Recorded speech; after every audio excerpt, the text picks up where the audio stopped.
Salve galera, tudo bem? Eu sou o Léo, professor e plantonista de Geografia do Poliedro, e hoje estamos aqui reunidos para resolver a questão número 13. Estamos na página 39 do livro 13 de Geografia. O capítulo é o capítulo 8 de Demografia, estamos na frente 1, ok? A questão, então, o exercício proposto 13. Bom, vamos dar uma olhada no que nos pede aí a questão da UERJ de 2017. Nós temos esse gráfico que representa a evolução da taxa de crescimento populacional no mundo, com dados que vão ali desde o ano zero, né, lá na antiguidade, até uma projeção para o ano de 2100. E aí ele vai nos pedir uma pirâmide etária correspondente ao ano de 2016. Né? Nós temos aqui nas alternativas 4 pirâmides etárias, que já são um outro tipo de gráfico, ok?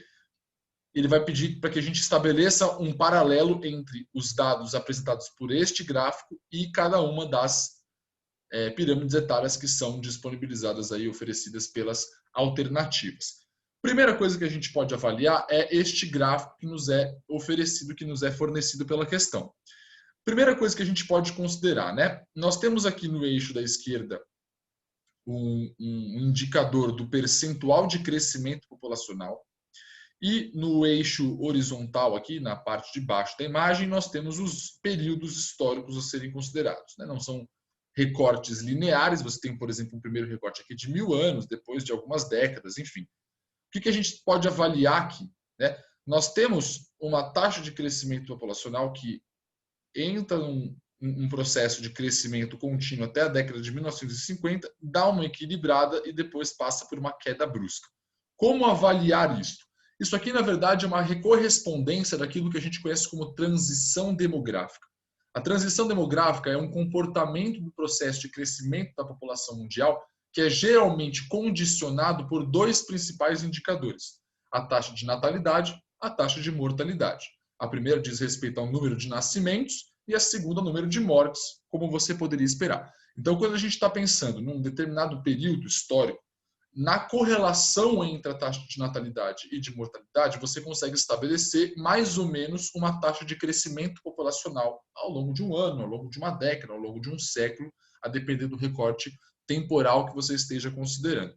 Então, nesse caso, o que a gente tem? Né? Num primeiro momento, um nível muito baixo, um número muito baixo aqui relativo ao crescimento populacional, um número muito próximo de zero, que representa um cenário ainda de primeiros estágios da transição demográfica, em que a taxa de natalidade era muito elevada, mas a taxa de mortalidade também era muito elevada. E, nesse sentido, elas praticamente se equilibravam, se anulavam, de modo que o crescimento populacional, quando ocorresse, ele era de modo muito lento, ele era de modo praticamente imperceptível. Então, é um momento em que a população ela tem ali um número determinado, mas ela vai se manter muito próxima daquele número. Não há uma grande flutuação do número de habitantes da população mundial naquele contexto. Na medida que você vai tendo desenvolvimento de, por exemplo, né, um conjunto de novos medicamentos, de novos conhecimentos médicos, uma questão sanitária, enfim, né, uma questão alimentar, a própria oferta de alimentos, e nisso entra, por exemplo, né, as técnicas de produção agrícola, enfim, um conjunto de fatores que permitiram uma diminuição da taxa de mortalidade, em especial, a gente começa a observar uma importante ascensão desta curva, de modo que a gente chega aqui num ápice na década de 1950, né? Então, durante um longo período de tempo, houve esse crescimento, mas na década de 1950 nós chegamos nesse ápice de quase 2% de taxa de crescimento da população mundial. Imagino que taxa essa de crescimento anual, ok? Então, isso significaria que a cada ano, né, nós teríamos 2% a mais em relação ao ano anterior de população, que é um número bem expressivo, ok? A partir desse momento aqui, nós temos um cenário em que a taxa de mortalidade já está muito baixa, mas a taxa de natalidade começa também a diminuir. Ela não chega a diminuir assim, num primeiro momento, tão rapidamente. É uma gradual diminuição da taxa de natalidade. O que vai levar a essa diminuição da taxa de natalidade? São outros muitos fatores, especialmente de cunho econômico, cultural e social.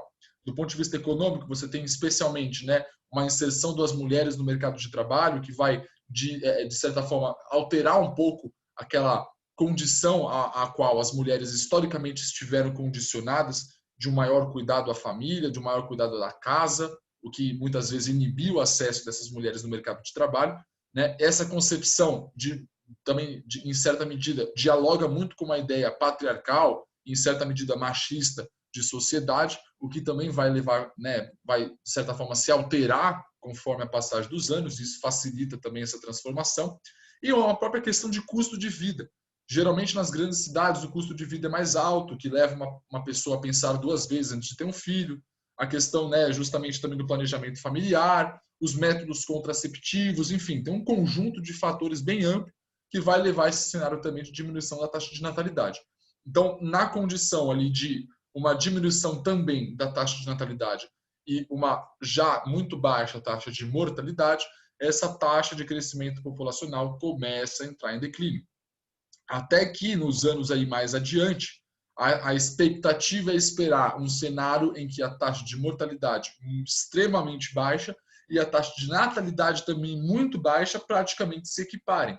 E aí você retorna àquele contexto em que a população mundial cresce de modo extremamente lento, de modo praticamente imperceptível.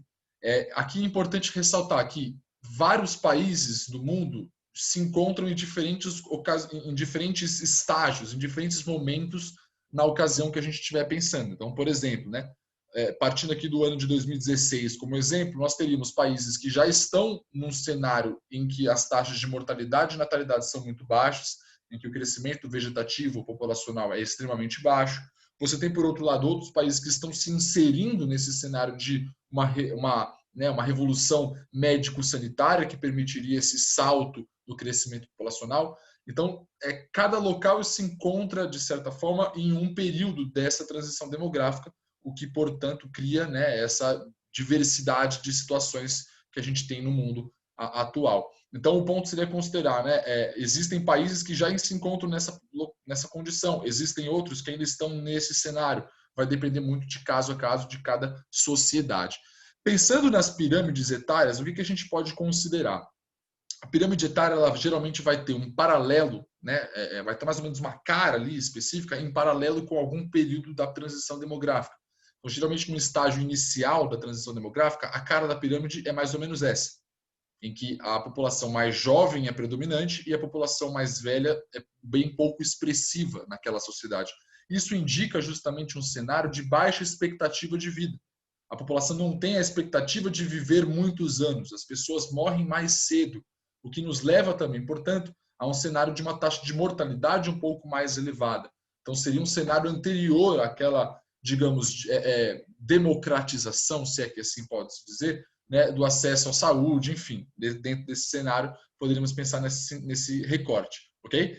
Se você observar agora, por outro lado, o que diz a alternativa B e o que diz a alternativa D, nós temos dois gráficos em que o corpo da pirâmide, a parte central da pirâmide, tem maior representatividade.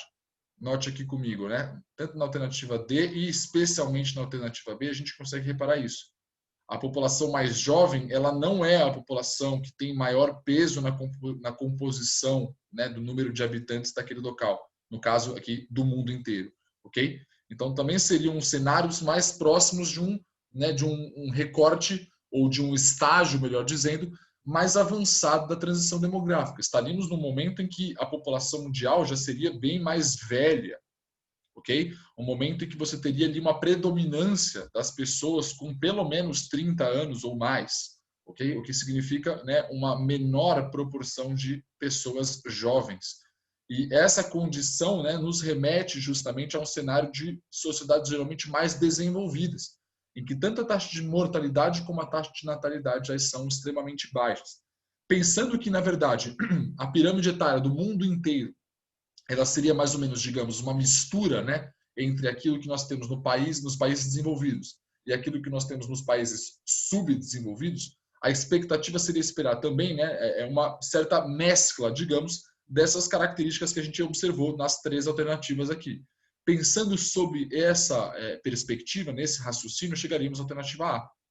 Note como a alternativa A apresenta um cenário em que a população idosa, ela assim não é tão pouco expressiva, mas também não é assim tão significativa, é um meio termo, ok?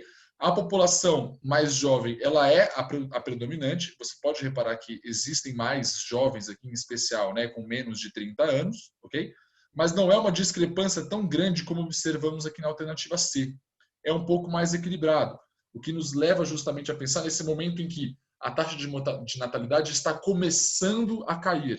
Ela ainda é alta, mas ela está começando a entrar em declínio, o que levaria, portanto, a um gradual cenário de envelhecimento da população mundial. Ok? Aqui eu ressalto um segundo ponto, fazendo uma breve passagem aqui na tela. Aqui é interessante ressaltar que os países mais populosos do mundo, se a gente pegar como recorte aqui 2010, né, para fazer um paralelo com aquilo que a questão nos mostra, são justamente países que ainda estão nesse cenário de gradual diminuição da sua taxa de natalidade.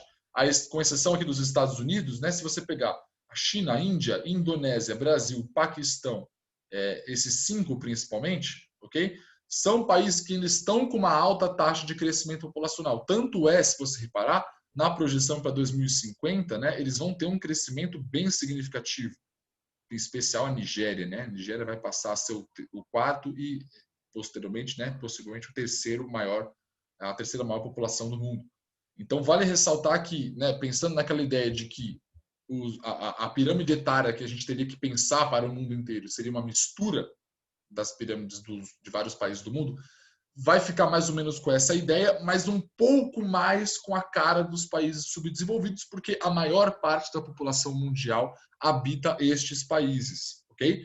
Então é mais ou menos essa a ideia, chegaríamos, portanto, à alternativa A. É uma questão difícil porque você tem que articular 2 diferentes raciocínios, você tem que interpretar o gráfico que a questão te fornece e também as pirâmides etárias. Não é uma questão simples, ok? Mas a minha sugestão para você responder essa questão é pensar neste raciocínio. Nós temos que fazer uma mescla da pirâmide etária dos países desenvolvidos, o que se parece mais com a alternativa B e com a alternativa D, com aquilo que nós observamos nos subdesenvolvidos, que é mais próximo daqui da pirâmide etária representada pela alternativa C. Tudo bem? Então, novamente, a alternativa correta é a A. Beleza, minha gente? E é isso aí. Espero ter ajudado. Vou ficando por aqui. Até a próxima. Bons estudos para você.